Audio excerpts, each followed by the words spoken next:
What happens when a beloved country music icon walks onto a talk show set expecting a warm chat about her new album, only to be blindsided by a host determined to drag her into political crossfire? What you're about to see is one of the most jaw-dropping moments in daytime TV history, a moment where Joy Behar tried to steamroll Reba McEntire and ended up getting hit with a reality check that left her speechless in the audience, gasping, "This is the story of how one of country music's most respected voices turned the tables on a host who clearly underestimated her guest." Make sure to subscribe and drop a comment, because you're going to want to talk about this train wreck after you see what happens. The morning began like any other at the Views studios.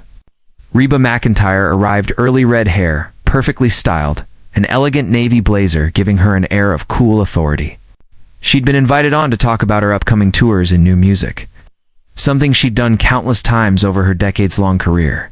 As she adjusted her microphone in the green room, she had no idea Joy Behar had something entirely different planned. "We're back in 30 seconds. The floor manager called as the crew rushed around the set. Reba exchanged warm smiles with the other hosts. Whoopi Goldberg gave her an encouraging nod. Normally, Reba enjoyed being on the show. Lively conversations, friendly audience, no drama. But today, something felt off. There was a tension in the air she couldn't quite name, and we're live in 3, 2. The theme music faded. "Welcome back to The View," Joy said, with her signature sharp smile. "We're here with country music legend Reba McEntire, who's got a new tour coming up. But before we get into all that, Reba, I think our audience would love to know where you stand on some of the issues that really matter to working families across America." Reba's smile tightened. That was not the direction she expected the interview to go. "Well, Joy, I'm really here to talk about my music and connect with the fans who've supported me all these years." "Come on now," Joy pressed, leaning forward, the look seasoned viewers recognized as trouble. "You've got a platform. You've got influence. Surely you have opinions about what's happening in the country. I mean, your fan base is largely conservative. Rural America, right? The same people who've been voting against their own interests for years." The audience shifted uncomfortably. Even Whoopi shot Joy a raised eyebrow. Reba straightened, reading the room with the instincts of a lifelong performer. "Joy, I think you might be making some assumptions about my fans that aren't fair," she replied calmly. "My audience is made up of people from all walks of life: teachers, nurses, farmers, business owners, military families, hard-working folks who love their families and their communities." "But let's be honest here," Joy interrupted. "These are the same people who support policies that hurt working women, that take away reproductive rights, that deny climate change. How do you reconcile entertaining people whose values are so backwards?" The studio went dead silent except for the low hum of the cameras.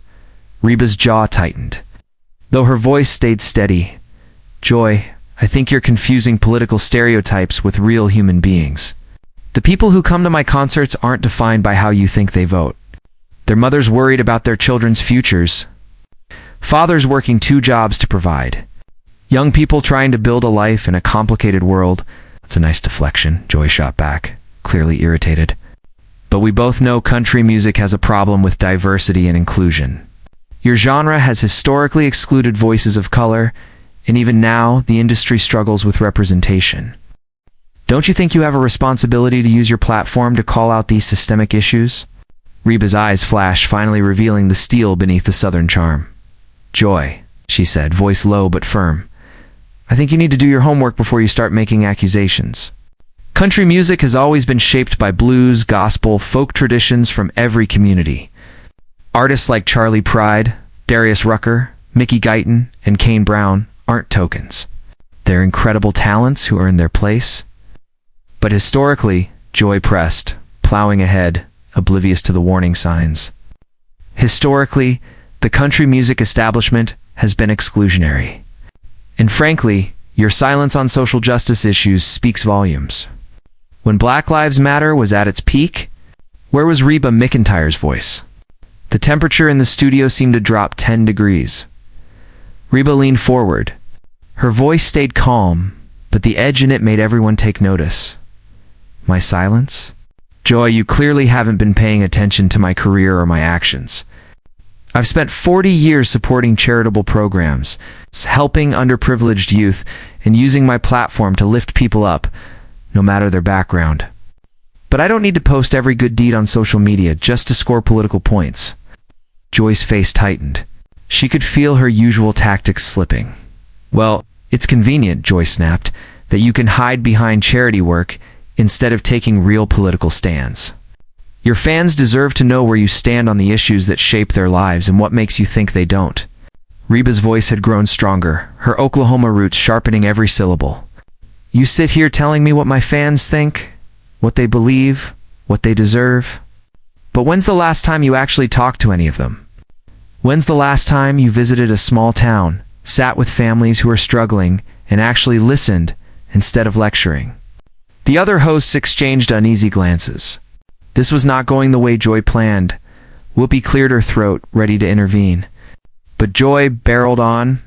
I don't need to visit small-town America, Joy declared, her voice rising, to understand that your fan base consistently votes for politicians who undermine women's rights, environmental protections, and social progress.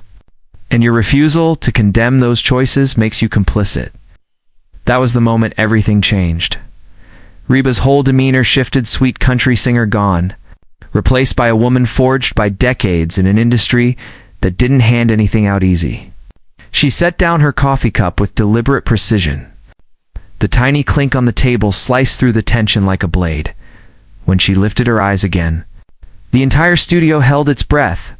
Joy, she began, voice calm but burning with controlled fury. Let me tell you something about complicity. The room went still. Complicity is sitting in a comfortable studio in New York City, making 6 figures to judge people you've never met while pretending you speak for working families. Complicity is assuming anyone who doesn't share your exact political views is stupid or evil. Joy opened her mouth to interrupt, but Reba lifted a hand, a silent command that shut the whole set down. No, you've had your say. Now it's my turn. She leaned in. You want to talk about my fans? Let me tell you about Sarah from Tennessee, a single mother working 3 jobs who saved 4 months to take her daughter to one of my concerts, because music gives them a few hours of peace. Or Frank from Iowa, a veteran battling PTSD who finds comfort in songs that remind him of home. These are real people with real struggles, not the cartoon villains you're trying to paint them as. The audience was frozen, silent, hanging on every word. Even the camera operators barely moved. Joy swallowed hard and tried to regain control, her voice trembling just a little. Look, I'm not attacking your fans personally, but we can't ignore the broader political implications. The broader. Reba's voice sliced through Joy's attempt at recovery like a hot knife through butter. You mean the implications of a coastal elite lecturing middle America on what they should think and feel? The implications of dismissing entire communities just because they don't vote the way you want. Whoopi finally tried to intervene. Ladies, maybe we should know Whoopi. Joy lifted a trembling hand. Let her finish. I want to hear how Reba justifies staying silent while her platform could be used to educate people on important social issues. Reba let out a short, cold laugh. Educate people. Joy, you're assuming that anyone who doesn't repeat your talking points needs to be educated. That's not education. That's indoctrination. And it's insulting to millions of Americans who are perfectly capable of thinking for themselves. But surely you must see that some issues are black and white, Joy insisted, a sheen of sweat forming on her forehead. Human rights, equality, basic decency. These aren't political opinions. They're moral imperatives. You're absolutely right, Reba said. For a brief second, Joy's shoulders dropped in relief. They are moral imperatives. Which is why it's troubling that you think you have a monopoly on morality? Joy blinked, thrown. Let me ask you something, Reba continued. When was the last time you visited a food bank in rural America? When was the last time you volunteered at a homeless shelter outside Manhattan? When was the last time you rolled up your sleeves and actually helped the communities you claim to care so much about? Joy's face reddened. I support numerous charities and causes. Writing checks from a penthouse isn't the same as understanding people's lives, Reba cut in sharply. Every day you sit here lecturing America about what's wrong with it, but you've isolated yourself in a bubble of people who think exactly like you. How can you possibly understand working families when you haven't lived their reality in decades? The other hosts shifted uncomfortably. This was no longer a debate, which was a dismantling. I resent the implication that I'm out of touch. Joy snapped, her composure fracturing. I grew up working class. I understand struggle. Do you? Reba asked softly. The question hit the studio like a thunderclap, because from where I'm sitting, it looks like you've forgotten where you came from. You've traded authenticity for applause lines and compassion for cheap political points. The woman who grew up working class would be ashamed of what you've become. The studio was so silent the air conditioning hum felt deafening. Joy opened her mouth, then closed it and able to form a coherent response. You want to talk about using platforms responsibly? Reba continued, her momentum building. Fine. Let's talk about how you use yours. Every day you come on this show and spread division painting, half the country is villains instead. Of fellow Americans with different perspectives. Didn't blink? You've turned political discourse into a blood sport. And then you lecture others about unity? She shook her head. That isn't unity. That's hypocrisy. I don't, Joy stammered, completely off balance. We discuss important issues. We hold people accountable. No, Joy, Reba said, her tone precise and surgical. You don't hold people accountable. You attack them. Accountability requires good faith engagement. What you do is character assassination, dressed up as social justice. Joy looked desperately to her co-hosts. None of them could meet her eyes. Even her usual allies were stunned by the force of Reba's takedown. I think we're getting off track here, Joy said weakly. This was supposed to be about your music. Oh no. Reba gave a smile that never touched her eyes. You opened this door, Joy. You decided to turn a conversation about music into a political ambush. You assumed that because I'm from Oklahoma and sing country music, I'd be an easy mark for your usual routine. Confident now, but that's the thing about assumptions. They make you look foolish when you're wrong. The audience murmured, some nodding, others whispering as the tension in the studio continued to build. Joy could feel the room slipping away from her, the control she'd wielded for years evaporating right in front of her. You're twisting my words, she said, desperation bleeding through. I never said you were an easy target, didn't you? Reba leaned back in her chair, composed, completely in command. From the moment this segment started, you've talked down to me, made assumptions about my fans, questioned my values, and demanded I justify my existence to your satisfaction. If that's not treating someone like an easy target, I don't know what is. Joy's hand shook as she reached for her water glass, her carefully curated ficade cracking in real time. The woman who'd built a career on slicing through guests with sharp wit and righteous certainty was suddenly experiencing what it felt like to be on the receiving end of a real, unrestrained takedown. You know what the real tragedy is here, Joy? Reba continued, her voice shifting from sharp to heavy with disappointment. You had the chance to have a genuine conversation with someone who spent 4 decades connecting with people across this country. Instead, you turned it into an ambush because you thought it would make good television. I wasn't ambushing anyone, Joy protested weakly. Even she didn't sound convinced. I was asking legitimate questions about important issues. No, Reba said with surgical precision. You were making statements disguised as questions. There's a difference between what are your thoughts on social issues and how do you justify entertaining people whose values are backwards. One invites dialogue. The other is an accusation with a question mark slapped on the end. The other co-hosts sat frozen, watching their colleague get dismantled piece by someone they'd clearly underestimated. The audience hung on every word, many nodding in agreement. But surely, Joy tried again, clinging to any footing she could find. You can understand why people want to know where celebrities stand on important issues. Of course, Reba replied, almost pitying now. But there's a respectful way to approach those conversations. And then there's what you did today. You assumed the worst about me and my fans from the very first question. You didn't want to understand my perspective. You wanted to expose what you thought were my flaws. Joy's face was mottled red, her breathing shallow. That's not true. I respect diverse viewpoints. Reba laughed, a soft, cutting sound.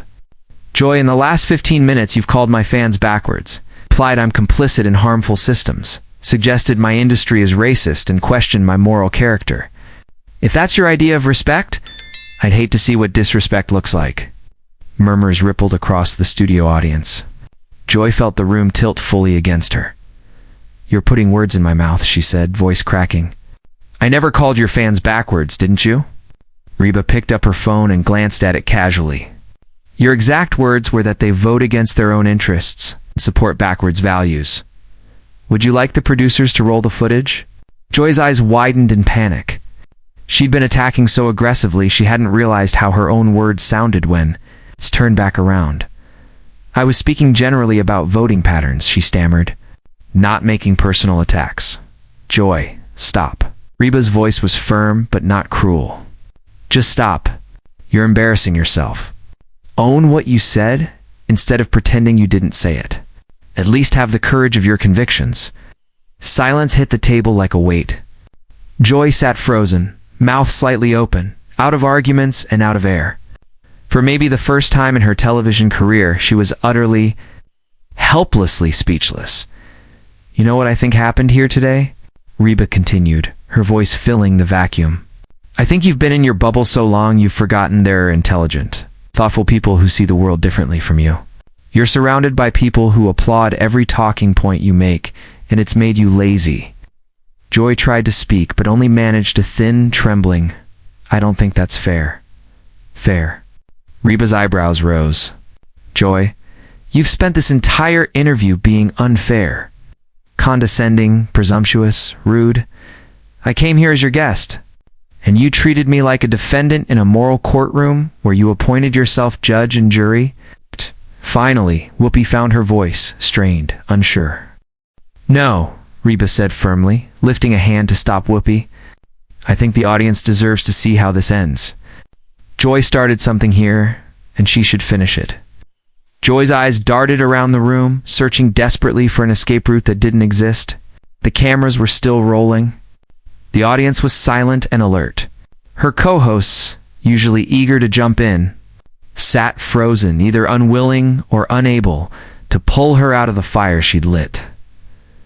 I just want people to think critically about the issues that affect their lives, Joy said weakly, clinging to the last scrap of defensiveness she had left, and there it is. Reba let out a sad, knowing smile. You want people to think critically as long as they land on the same conclusions you have.